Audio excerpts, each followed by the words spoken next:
عرض کرنے سے پہلے میں اپنے سامعین کو، آڈینس کو چند حقائق، چند باتیں بنیادی طور پر بتلانا مناسب سمجھوں گا، کیونکہ یہ وہ بنیادی باتیں ہیں جس سے غلط فہمیاں دور ہو جاتی ہیں اور لوگ ہر قسم کے شکوک و شبہات سے، کیونکہ قرآن و سنت میں اس کا وجود ہی نہیں ہے، تو پھر جس چیز کا وجود ہی نہ ہو قرآن و سنت میں اور اسے دین سمجھا جائے، وہ دین کب ہو سکتا ہے؟ سب سے بڑا سوال سنیوں سے یہی کیا جاتا، صحابہ نے منایا تھا،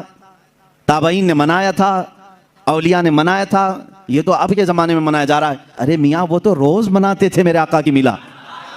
تم تو 12 ربیع الاول سال میں ایک بار کر رہے ہو،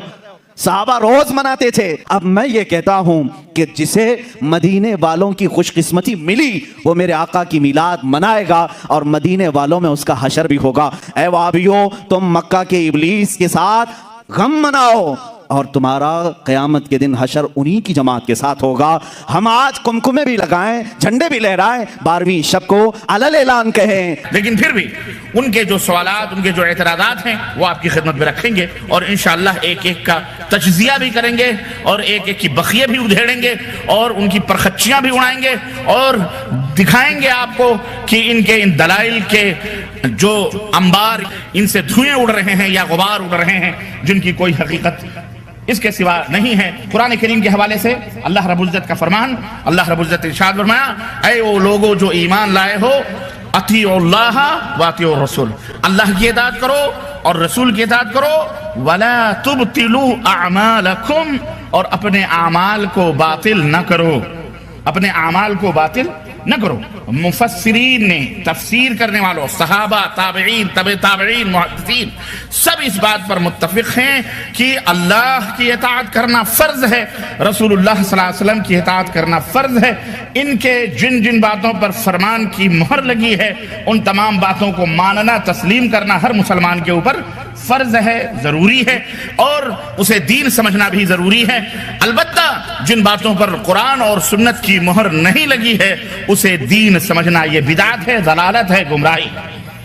دوسری آیت کریمہ اللہ رب العزت فرمایا، اے میرے حبیب آپ کہہ دیجئے کہ اگر تم اللہ سے محبت کرتے ہو فاتبعونی، تو میری اتباع کرو، میری پیروی کرو، میری اطاعت کرو، میرے پیچھے پیچھے چلو، یحببکم اللہ، اللہ کے تم ولی بن جاؤ گے، اللہ تم سے محبت کرے گا، اللہ تم سے محبت کرے گا اور اس کا ثمرہ، اس کا پھل، اس کا نتیجہ، اس کا بدلہ کیا ہوگا؟ وَيَغْفِرْ لَكُمْ ذُنُوبَكُمْ، اللہ تمہارے گناہوں کو معاف فرما دے گا۔ اتنی بڑی دولت ہے، اللہ تمہارے گناہوں کو معاف فرما دے گا۔ واللہ غفور الرحیم، اور یاد رکھو اللہ بہت بڑا معاف کرنے والا، رحم فرمانے والا ہے۔ تیسری آیت کریمہ جو میں پڑھی ہے، اللہ رب العزت نے فرمایا کہ اور سنو، جو لوگ من یشاقق الرسول من بعد ما تبین له الہدی، ہدایت آ جانے کے بعد، وضاحت آ جانے کے بعد، قرآن و سنت کے دلائل اور فرامین آ جانے کے بعد جو لوگ رسول کو ایذا پہنچاتے ہیں، تکلیف پہنچاتے ہیں،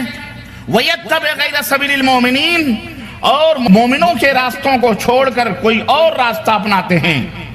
اور سب سے پہلے مومن حضرت محمد الرسول اللہ صلی اللہ علیہ وسلم اور ان کے زمانے کے صحابہ ابو بکر، عمر، فاروق، عثمان، صحابہ، صحابیات 1,24,000 کم و بیش بعض روایتوں کے حساب سے، یہ سارے مومنین ہیں، یہ سارے مومنین ہیں، صادقین ہیں، جن کے بخشش کی اور جن سے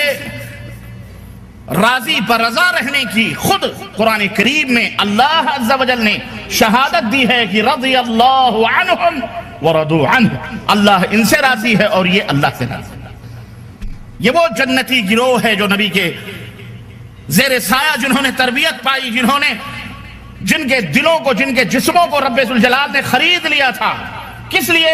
پیغمبر اسلام حضرت محمد الرسول اللہ صلی اللہ علیہ وسلم کے نقش قدم پر چلنے کے لیے۔ یہ وہ نقش اول ہیں،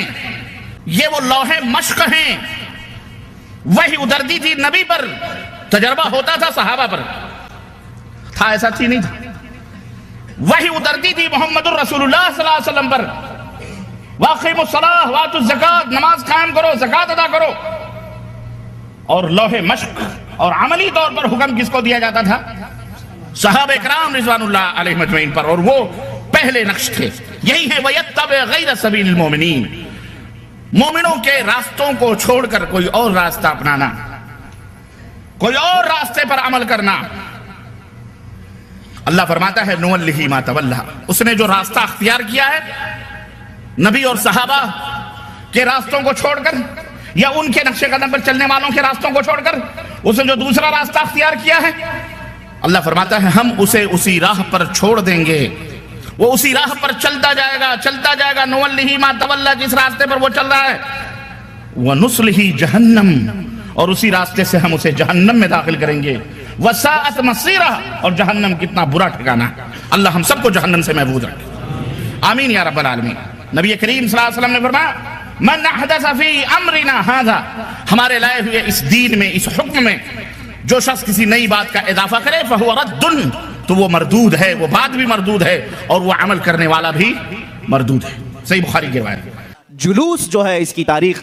اعلیٰ حضرت فاضل بریلوی رحمۃ اللہ تعالیٰ علیہ نے بھی فرمایا 8ویں صدی ہجری میں بعض الشاقان رسول نے جلوس نکال کر اپنے آقا کی بارگاہ میں خراج عقیدت پیش کیا۔ میرے عزیزو، میرے دوستو، قرآن کریم کی یہ آیات اور ایک حدیث پاک کی روشنی سے واضح طور پر یہ معلوم ہوا کہ اللہ اور اس کے رسول کی باتوں پر عمل کرنا ہمارے لیے ضروری ہے اور کسی کی باتوں کے اوپر عمل کرنا ہمارے لیے ضروری، اور اگر کوئی شخص، کوئی بھی امتی بڑا ہو یا چھوٹا، کوئی بھی امتی بڑا ہو یا چھوٹا، نبی کریم صلی اللہ علیہ وسلم کی مخالفت میں کوئی نیا کام ایجاد کرتا ہے یا اپنے طور پر کسی چیز کو دین سمجھ کر اسے رائج کرتا ہے، وہ کسی امت، نبی کی امت کے اوپر اس کے اوپر عمل کرنا واجب اور ضروری نہیں ہے، بلکہ وہ بدعت ہے۔ وہ کیا ہے؟ بدعت ہے، اور ہر بدعت گمراہی ہے اور ہر گمراہی جہنم میں پہنچانے والی ہے۔ تو ہمارا ایمان اور عقیدہ ہے کہ دین وہی ہے جو اللہ نے اپنے نبی پر نازل فرمایا اور نبی نے اپنے صحابہ کو بتلایا اور صحابہ نے اپنے شاگردوں کو سمجھایا اور بتلایا، اسی کو ہم دین مانتے ہیں۔ اس کے علاوہ ہم ہر چیز کو جو دین میں شامل کی جائے اسے بے دینی مانتے ہیں، اسے ہم دین سے جدا تصور کرتے ہیں۔ گھر گھر میں لوگ اپنے بچوں کی سالگرہ کرتے ہی نا، برتھ ڈے، اچھا اس کا نام بھی رکھا ہیپی برتھ ڈے، ہیپی مانے خوش۔ پھر سرکار صلی اللہ علیہ وسلم کی جو برتھ ڈے ہے وہ خوشی کا موقع کیوں نہ ہو، بلکہ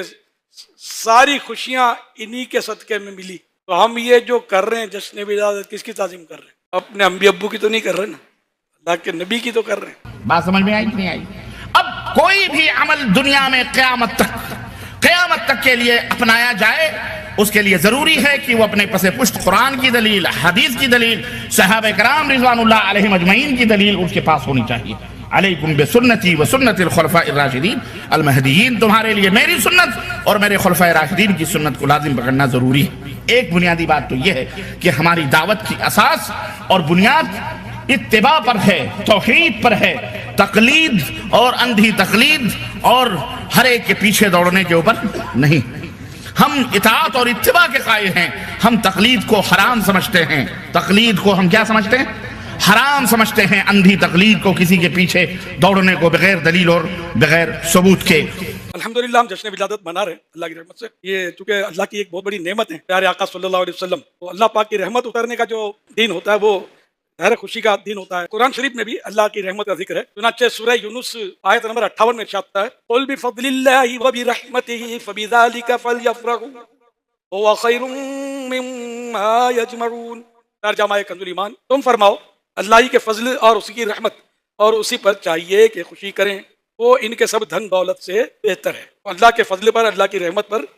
خوشی کا قرآن کریم میں ترغیب دی گئی ہے۔ اور سرکار صلی اللہ علیہ وسلم رحمت ہے یا نہیں ہے؟ ہم قرآن سے پوچھ لیتے ہیں کہ اللہ کے سچے کلام تو رہنمائی فرما، تو قرآن میں ارشاد ہوا وَمَا أَرْسَلْنَاكَ إِلَّا رَحْمَةً لِلْعَالَمِينَ۔ ترجمہ کنز ایمان، اور ہم نے تمہیں نہ بھیجا مگر رحمت سارے جہان کے لیے۔ تو یوں سرکار صلی اللہ علیہ وسلم تمام عالمین کے لیے، سارے جہانوں کے لیے رحمت بن کر تشریف لیا ہے۔ اور اللہ نے قرآن کریم میں ہمیں فرمایا ہوئے اللہ ہی کے فضل اور اسی کی رحمت اور اسی پر چاہیے کہ خوشی کریں۔ ہم خوشی کر رہے ہیں۔ یہ ذہن میں رکھیں کہ قرآن اور احادیث کی دلیل دے دینا کمال نہیں ہے، بلکہ قرآن اور احادیث کی دلیلوں کو اس انداز سے سمجھنا جس طرح سے ہمارے سلف نے سمجھا ہے، نبی کریم صلی اللہ علیہ وسلم نے جس طرح اپنے صحابہ کو سمجھایا ہے، صحابہ نے اپنے شاگردوں کو، اپنے اطاعت کرنے، اپنی پیروی کرنے والے، اپنے پیچھے آنے والے تابعین کو، تبع تابعین کو سمجھایا ہے، اسی طرح سے قرآن و حدیث کو سمجھا جائے گا۔ اب اس کے علاوہ جو سلف سے جس کی تفسیر یا جس کی تشریح ثابت نہیں ہوگی، صحابہ نے جس کے اوپر عمل نہ کیا ہوگا،